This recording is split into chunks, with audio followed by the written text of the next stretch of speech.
চাঁদপুরের মতলব উত্তর উপজেলার শাহবাজকান্দি গ্রামে এক অসহায় পরিবারকে টয়লেট নির্মাণে বাধা দেওয়ার অভিযোগ উঠেছে প্রভাবশালী প্রতিবেশীর বিরুদ্ধে। শুধু বাধাই নয়, ভুক্তভোগী পরিবারকে মারধর এবং হুমকিও দেওয়া হয়েছে বলে অভিযোগ করা হয়েছে।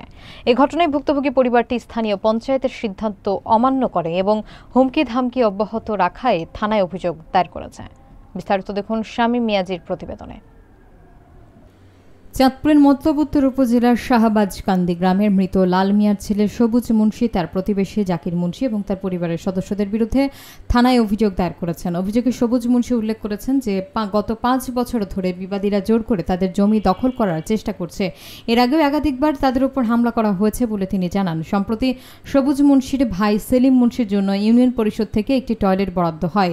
গত 28 আগস্ট সেই টয়লেট তাদের জমিতে স্থাপন করতে গেলে প্রতিবেশী রাকিব মুন্সি নিজেদের জায়গা দাবি করে এবং অশ্লীল ভাষায় গালিগালাজ করে, তাকে বাধাও দেওয়া হয়। এ বিষয়ে অভিযুক্ত রাকিব মুন্সি জানান, সিএস এবং আরএস অনুযায়ী ওই জায়গার মালিক তারা দাবি করেন সেখানে কোনো স্থাপনা নির্মাণ করলে পরে তা সরানো কঠিন হবে বলেই তারা বাধা দিয়েছেন। স্থানীয় পঞ্চায়েতের সিদ্ধান্ত অমান্য করায় ভুক্তভোগী পরিবারটি প্রশাসনের কাছে সুষ্ঠু বিচার চেয়েছেন। এ বিষয়ে মতলব উত্তর থানার এসআই মিলন শেখ বলেন, একটি অভিযোগ পেয়েছি, বিষয়টি বর্তমানে তদন্তাধীন রয়েছে, তবে উভয় পক্ষ নিজেদের মধ্যে মীমাংসা করার জন্য সময় চেয়েছেন বলেও তিনি জানান। এই টয়লেটটা যেদিন আনছি সেদিনই সে আমার মারতে এসেছে যে এই টয়লেট তো এনে কোনো জায়গা নাই, এনে কোনো টয়লেট বইতে পারবি না। যদি আমাদের জায়গা না থাকে আমি আজ 50-60 বছর দিয়ে এনে বসবাস করতে করতেছি। তারপরে তারা বলা হয়েছে যে যদি তোমরা জায়গা পাও কাগজপত্র নিয়ে কোর্টে মামলা করো, যদি তোমাদের মামলায় তোমরা কাগজ জায়গা পাও আমরা জায়গাটা ছেড়ে দেবো, ছেড়ে দিয়ে চলে যাবো।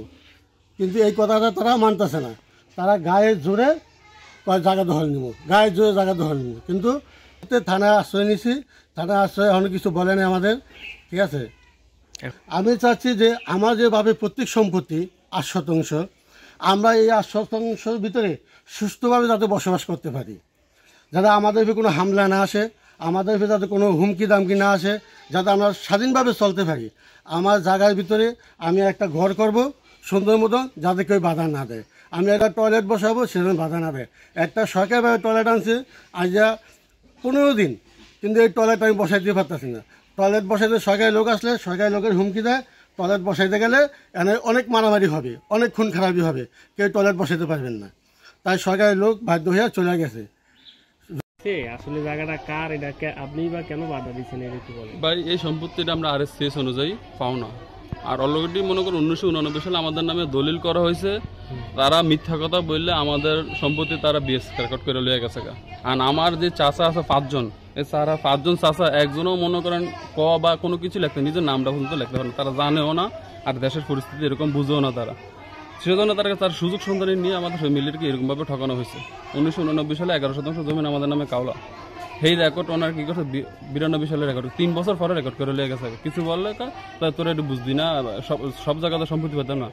নূরবক্স মুন্সির সম্পত্তি আছে 180% জমিন, 180% জমিন। সেজন্য কি 2 বোন আর 1 ভাই কি সম্পত্তিটা ভাগ করলে কতটুকু আসে সেই অনুযায়ী। এখন ওই জায়গাগুলি মনে করেন আমাদের, কারণ আমরা তো আমাদের জায়গার মধ্যে আমরা বাধা দিমই। আমরা যদি অলিগেল থাকতাম তাহলে একটা কথা হলে আমরা অলিগেলে আছি। আমার আরএসসিএস আমরা জমিনের মালিক, দলিলে আমরা মালিক।